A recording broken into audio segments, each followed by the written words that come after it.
Diariamente. Miércoles 6 de abril año 2022. Hoy Jorge Escobar acaba de retirarse, tiene una situación en el canal que tiene que cumplir y nosotros vamos a estar ya con nuestra siguiente invitada. Se trata de Mireya Caterín Pazmiño Arregui, licenciada en Ciencias Sociales, Políticas y Económicas por la Universidad Técnica Particular de Loja, abogada por la Universidad Técnica Particular de Loja, magíster en Derecho Civil y Procesal Civil, también por la misma universidad. No sé cómo presentarla, asambleísta. ¿Sigue siendo usted de Pachacutic? ¿Sigue siendo del ala rebelde? ¿La expulsaron? ¿Qué pasó? Cuéntenos. Muy buenos días, bienvenida. Desde Guayaquil le saludamos.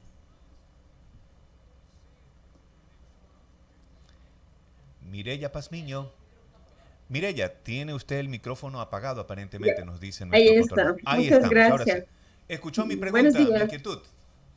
Sí, sí, le escuché perfectamente. Buenos días con todos. Buenos días a todo el Ecuador y en especial a mi provincia de Bolívar. Bueno, sigo siendo rebelde, como siempre nos denominaron algunos periodistas, y pertenezco todavía al movimiento Pachacutic. No hemos sido expulsados. Sacaron una resolución a la cual rechazo, una resolución de manera personal, ilegal. No se nos ha seguido el debido proceso. Hasta el día de hoy no hemos sido notificados. Tengo entendido que esa resolución enviaron a todas las coordinaciones provinciales a las cuales pertenecen los 6 asambleístas que estamos acá en esta postura. Y bueno, soy Pachacutic todavía, espero seguir siendo Pachacutic. No he violentado ninguno de sus principios. Creo que el estar con el pueblo ecuatoriano y defenderlo de algunos proyectos de ley que no son acorde a la realidad del país ni tampoco a lo que el Ecuador necesita. Entonces, si es por esos motivos que me tienen que separar, que me separe, pero que me separen quien me dio el voto, ¿no? Que me separen las personas de mi provincia de Bolívar. Hemos recibido el respaldo de muchas de las organizaciones, de la CONAIE, de otras organizaciones de base, de la organización de allá de mi provincia, de las universidades, y estamos aquí todavía, continuamos en pie de lucha, rebeldes ante todas estas clases de manipulaciones o estos acuerdos oscuros también que nos quieren desviar del camino. La verdad que cuando uno lee este tipo de noticias, uno dice, bueno, el debido proceso, dicen los abogados, ¿no? Y obviamente ustedes tienen también ese derecho a la defensa, derecho al pataleo, en el caso de que de manera oficial les presenten algún tipo de resolución con respecto a seguir perteneciendo a Pachacutic. Pero de alguna manera también hay algo interesante dentro de esta rebeldía. Podemos decir ese disentir al interior de su partido, su movimiento político, porque de pronto su presidenta, presidenta de la Asamblea es de Pachacutic. Y obviamente, no, imposible, los seres humanos no podemos estar 100% de acuerdo, pero estos roces que han habido últimamente vienen, como decía, a desdibujar de alguna manera la imagen institucional de la Asamblea Nacional en general. Y ahí es cuando las personas, los ciudadanos, observamos, vemos, leemos que las cosas no andan bien en la Asamblea. ¿Cómo mejorar esta situación, abogada? Bueno, dentro del movimiento, claro, la presidenta de la Asamblea Nacional es del movimiento Pachacutic y por eso creo que se necesita ahora, es primordial el cambio de autoridades, revisar cuál es el comportamiento, cómo ha estado direccionando la Asamblea Nacional, cuál es esa línea política que se ha dado y las faltas de respeto también que todos los asambleístas hemos estado recibiendo constantemente. Yo creo que el camino es cambiar, dar una nueva imagen, tanto con las autoridades de la Asamblea Nacional como también esa administración que se ha estado llevando, el debate que se ha estado llevando dentro del Pleno de la Asamblea. Las comisiones hemos estado trabajando, creo que los asambleístas también. Lo que necesitamos es que la presidenta comience a convocar a sesiones del Pleno, comience a debatir, comience a debatir proyectos de ley de los que se trabajan en las comisiones, proyectos que necesita el país. Se ha suspendido varias veces las sesiones, no hemos sido convocados por más de una semana tampoco. Entonces, todo esto hace pensar que no estamos bien con esa conducción. Aparte de que se permita que la Asamblea Nacional sea considerado como ladrones y corruptos, por parte del presidente y que no salga a decir absolutamente nada la presidenta en defensa de la institucionalidad es algo preocupante. Es por eso que nosotros hemos pedido y estamos apoyando para que se conforme esa comisión multipartidista. Todo ese show, ese circo y la forma de cómo se aferra al poder también nos da a entender qué hay por detrás, quién es la persona que le está sosteniendo a la señora en la presidencia. ¿Por qué se aferra tanto al poder? ¿Por qué no permite que vengan otras autoridades? Si ella no ha podido llevar una buena conducción y mire el nivel de credibilidad que estamos nosotros en el país, cerca de un 10%, tal vez la Asamblea Nacional, si no es menos. Y es por todo lo que ha venido aconteciendo, ¿no? Que no pasa proyectos de ley, que no hay proyectos interesantes para el país, que se da se suspende las sesiones apenas se apela a una presidencia, no da paso a juicios políticos. Todo esto estamos nosotros pasando y ya el país está cansado. Ellos no quieren peleas, no quieren pugnas, lo que quiere es trabajo, lo que quiere es una ley que le permita tener plazas de empleo, una ley que permita que se reactive la economía, reestructuración de créditos, es lo que eso quiere la ciudadanía. Y eso no se está teniendo en la Asamblea Nacional bajo la conducción de la actual presidenta de la Asamblea. Pero también ustedes tienen ese otro factor que se llama la autoconvocatoria en su gran mayoría. Si usted tiene ese pensamiento, cosa que obviamente uno le escucha y estaría de acuerdo, ¿qué pasa con el resto de los demás 137 asambleístas? ¿Qué pasa con ellos? La autoconvocatoria, también es importante eso. El día lunes estábamos autoconvocados, pero no pudimos completar los 91 firmas, ¿no? Se necesitan 91 asambleístas que firmen y que estén presentes en el Pleno. Llegamos a 82 asambleístas que quieren trabajar. Esperemos que vayan tomando conciencia de todo lo que está pasando. Se presentó ya el día de ayer la denuncia. Escuchamos que la señora había pedido medidas cautelares. Le hacen firmar como su abogado personal al procurador de la Asamblea Nacional. Y todo esto, como le dije, estas formas de actuar de la presidenta para aferrarse a su cargo ha hecho reflejar más que caiga la credibilidad de la Asamblea Nacional. Y esperemos que si continúa con esta clase de suspender o de no dar trabajo, el resto de las bancadas de asambleístas que no firmaron para la autoconvocatoria, esta vez lo hagan. O sea, es primordial que nos autoconvoquemos para poder trabajar. Asambleísta Pazmiño, pero también de alguna manera hay una especie de méritos, entre comillas, que algunos asambleístas han estado cometiendo. Mire usted lo que dijo la señora Cerda, por ejemplo, cuando dijo, si van a robar, roben bien. Y también esa acusación que hace el presidente, esa generalidad que dijo ladrones, corruptos, y justamente nombró a 5 o 6 asambleístas de Pachacutic. Y también, para remate, como usted bien dice, la señora Yori no salió en defensa institucional de la Asamblea, y tal parece que es una cuestión personal ahí, ¿no? Con los rebeldes de Pachacutic. Bueno, no le vería de manera personal, lo que se está viendo es los intereses personales, ¿no? Siempre han dicho la bancada y los representantes del movimiento que no hay ningún acuerdo, pero ahora la forma como se aferran y cómo defienden justamente, en vez de pedir que se realice un debido proceso de disciplina a estos 5 asambleístas que nombró el presidente de la República, mejor le salen en defensa de estos asambleístas. Es algo absurdo. Yo no sé qué está pasando con la coordinación nacional ni con el jefe de bancada, pero los asambleístas que fueron denunciados, ellos siguen en el movimiento, no están con ningún proceso disciplinario, pese a que de uno de ellos, uno de los medios de comunicación sacaron videos y también ellos han dicho, no públicamente, que se han reunido 2 o 3 o varias veces con representantes del Ejecutivo. Todos estos actos conllevan, ¿no?, a que hay intereses personales, tanto para la presidenta, para el jefe de bancada, para la coordinación nacional y con algunos asambleístas también. Y por eso nosotros la semana pasada pedimos que el señor presidente vaya a la Asamblea Nacional, nos digan cuáles son las pruebas que tienen, presenten esas pruebas para poder seguir una denuncia, seguir luego un debido proceso en la Comisión de Ética que hay en la Asamblea Nacional, y si existen pruebas y conducen a que ha habido corrupción, la destitución inmediata de estos asambleístas, pero nada de eso se está dando. justo el día que estamos pidiendo que vaya el presidente de la República, presente esas pruebas, suspende la señora la sesión en el Pleno y no sé ahora cuándo estaremos convocados. Hay sesiones suspendidas de hace más de 2 meses que hasta el día de hoy no ha convocado por el miedo a que le cambien, por el miedo a que se le siga un proceso disciplinario dentro de la Asamblea Nacional. Y como le dije, o sea, estamos encubriendo cuestiones, intereses personales, acuerdos oscuros, o qué es lo que estamos defendiendo, o estamos defendiendo a un ejecutivo que ha permitido que meta la mano en esta función del Estado. Y el día de ayer, con esa sentencia que da la función, uno de los jueces, también estamos viendo que eh, la función judicial está metiendo la mano también en la Asamblea Nacional.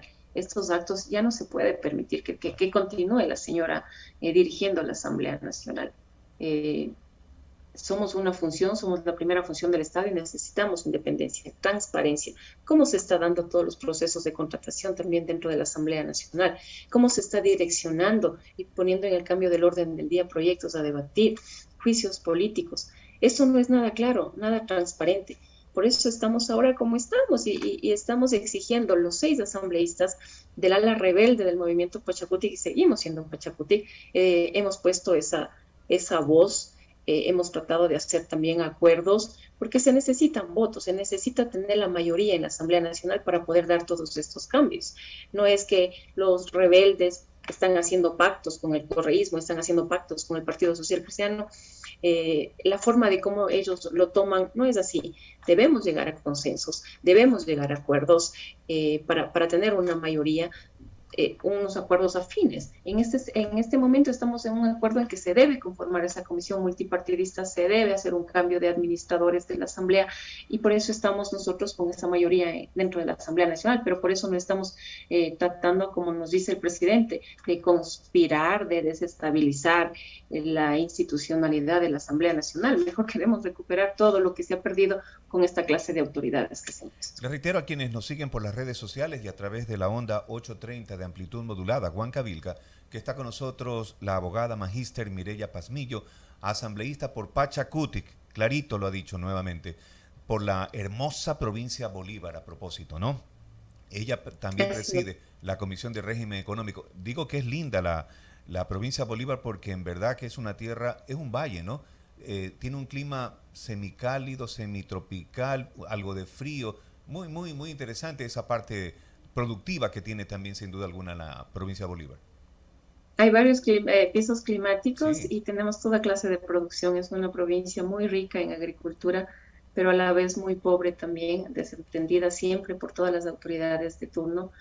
Eh, pero bueno, la gente es muy cálida y ahí estamos peleando por lo que nos corresponde. Y gente muy culta también, porque la gran mayoría tiene una capacidad académica muy importante. Hay excelentes universidades ahí. Allá hay una universidad, la Universidad Estatal de Bolívar, en la cual yo era docente, pero también hay bastante migración. La gente sale para Guayaquil, para la capital, siempre han enviado a sus hijos a estudiar. Y es absurdo porque tenemos una universidad y a esa universidad casi no hay muchos estudiantes bolivarianos, lo que más hay es estudiantes de afuera, por todo esto de los niveles de los exámenes que se dan, ¿no? Ahora para los ingresos de las universidades y automáticamente le sale a qué universidad tiene que ir a estudiar y hay bastante gente de afuera, gente de la costa, de la sierra, pero de otras provincias y casi no hay mucho de la provincia de Bolívar, pero la gente sí es culta. Sí, Ah, sí. con lo poco que han tenido, los papás siempre se han esmerado en mandar a sus hijos a estudiar. Gracias por esa consideración de mi provincia. Sin duda, la conocemos muy lindo y la verdad que cuando vamos a pasear nos encanta su clima, la parte culinaria también y uno se sorprende, ¿no? Encuentra la naranja, la yuca, cosas que son de la sierra y de la costa. Por eso decía una provincia multifacética en ese sentido agrícola. Así es, naranja, mandarina, cacao, café, Sí. plátano verde, y si se va a la sierra tenemos trigo, maíz, eh, papas, zanahoria, todo. O sea, realmente tenemos todos los pisos climáticos y se dan todos los productos, pero como le dije, así como es una provincia agrícola que debería ser explotada, también es una provincia muy pobre, es una de las segundas provincias más altas en desnutrición. Qué absurdo, Qué nuestros manera, niños ¿no? desnutridos. Se han hecho algunos planes, los alcaldes han estado siempre tratando de ver unas medidas políticas públicas para poder evitar la desnutrición, para poder evitar la fuga de estudiantes también, ya de profesionales, porque todos quieren salir a estudiar y se quedan en otras ciudades, no regresan a la ciudad de Guaranda. Abandonan el campo, está bastante abandonado por cómo no tenemos esa atención de parte del Estado. Debe ser también porque somos una provincia muy pequeña, no le damos ese capital político para los votos, las elecciones a los políticos que casi no ven a la provincia. He estado peleando yo desde la Asamblea Nacional que se pague o que cumpla por lo menos con algunas cosas que necesitamos. Creo que el presupuesto general del Estado debe ser distribuido por igual en todas las provincias, no enfocarse solamente en el Azuay, en el Guayas, en Pichincha, porque ahí está todo el capital electoral, ¿no? Para la reelección o para elecciones. Y esperamos siempre, o estamos viendo eso las autoridades por lo general. Veamos dónde se necesita en verdad trabajar. Ya dejemos a un lado todo esto de las líneas políticas y el desarrollo de un país es la educación, es que estén sanos. Y ahora es el problema más grave que tenemos: falta de educación, falta de medicinas, falta de profesionales de la salud. Este fin de semana vimos cómo fueron despedidos muchos de los profesionales en el IES. No sé cómo estará esta cartera, cómo estará esta institución ahora, defendiéndose con tantas personas que necesitamos ser atendidas en el IES, ¿no? Algo que tenemos derecho a una educación, a una salud gratuita, pero estamos en crisis. El país, todo el Ecuador está en crisis. Si no dejamos las peleas, las pugnas a un lado, si no demostramos la transparencia en cada una de nuestras instituciones, de nuestra función del Estado, no vamos a salir adelante.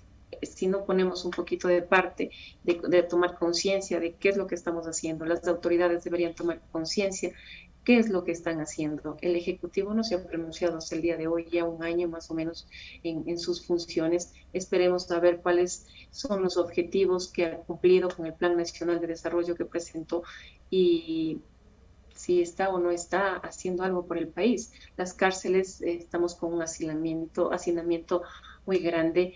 La violencia que existe en las cárceles por falta de personas que no pueden controlar, por falta también de darles derechos a nuestros presos. Ellos también tienen derecho a educación, tienen derecho a comer, tienen derecho a vestirse, a darles un buen trato, y nada de eso están teniendo tampoco los presos. Esto es muy preocupante. ¿Y cuáles son las políticas públicas que ha instaurado el señor presidente? Ninguna. Y están culpando a la Asamblea Nacional de que no hay ninguna ley. La ley existe, las leyes están. Pongan en práctica las leyes conjuntamente con políticas públicas y no les quiten los derechos. Y ahí vamos a tener nosotros unas cárceles controladas. Si estamos despidiendo a los guías, ¿cómo vamos nosotros a controlar a tanta población dentro de las cárceles si tenemos mejor hacinamiento? Y tampoco cómo vamos a dar nosotros seguridad afuera en las calles si a los que estamos sacando son a los violadores, a las personas que asesinaron. Es algo absurdo. Recién vimos que el señor presidente les dio el indulto a violadores, a personas que han matado, más no a personas que han estado presas por no pagar alimentos, por alguna infracción de tránsito. Entonces, todas estas cosas absurdas, todo este compromiso que no hay con el país de poner práctica a muchas de las políticas públicas y de estar en peleas con otras funciones o querer tener el control de otras funciones del Estado, ha permitido que estemos como estemos. Aparte que eso hay que reconocerlo, el Ejecutivo ha heredado un país prácticamente muerto. Desde hace 4 años atrás, el anterior presidente, el expresidente Lenín Moreno, porque yo hice el informe, no hizo nada por el país, absolutamente nada. Por eso tenemos la clase de carreteras que están ahora, la clase de salud como están también, las universidades, las hidroeléctricas, porque no se ha dado mantenimiento. Y todo eso ha heredado también el presidente. Pero es un grave problema que ha tenido, pero tampoco ha podido salir de aquello. ¿Por qué? Por estar con estas peleas y estas pugnas de querer controlar otra función del Estado que no les corresponde.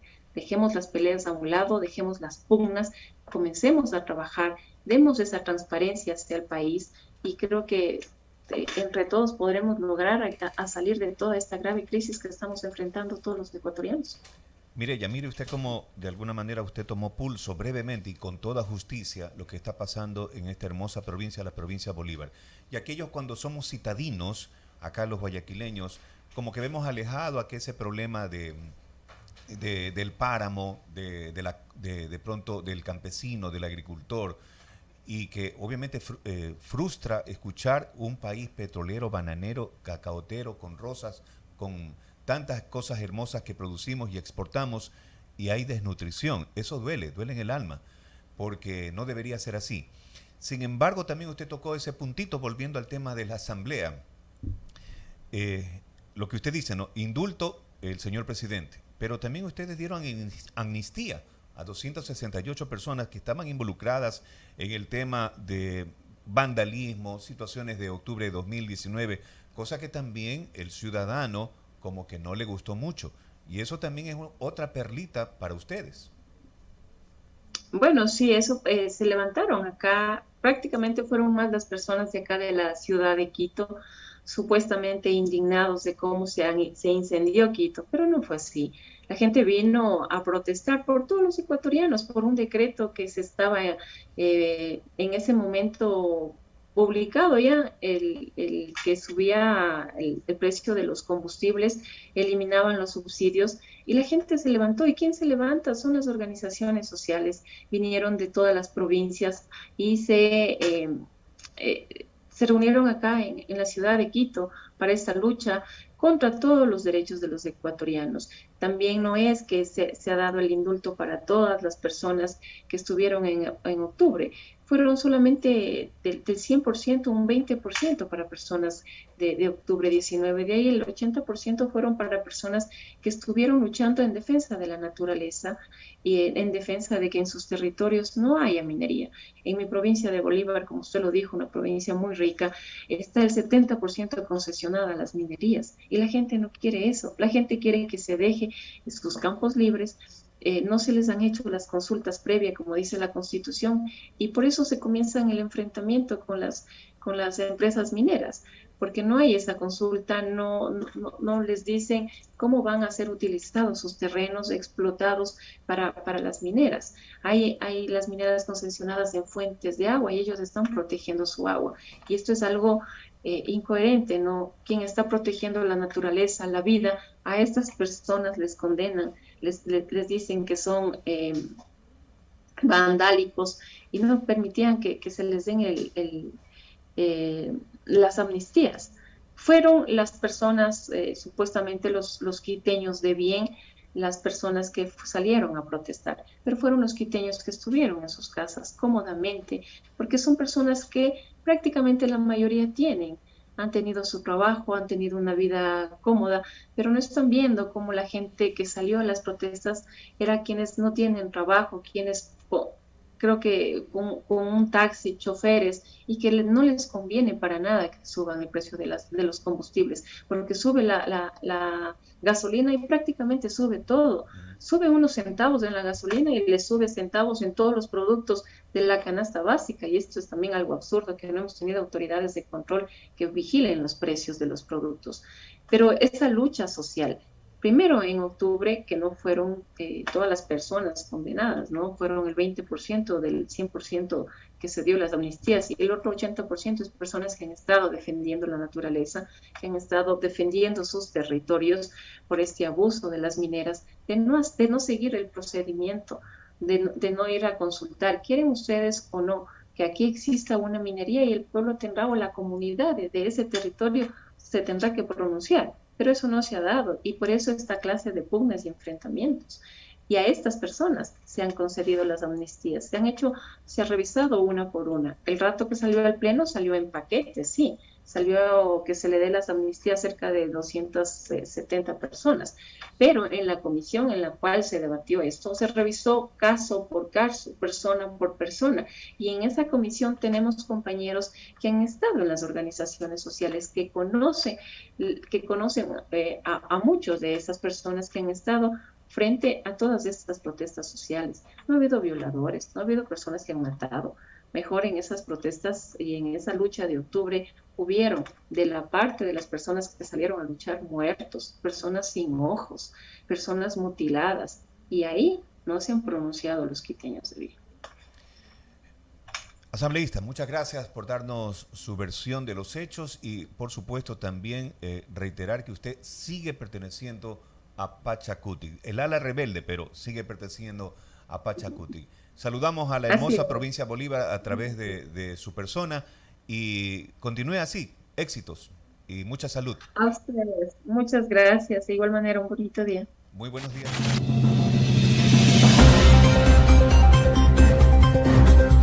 Diario.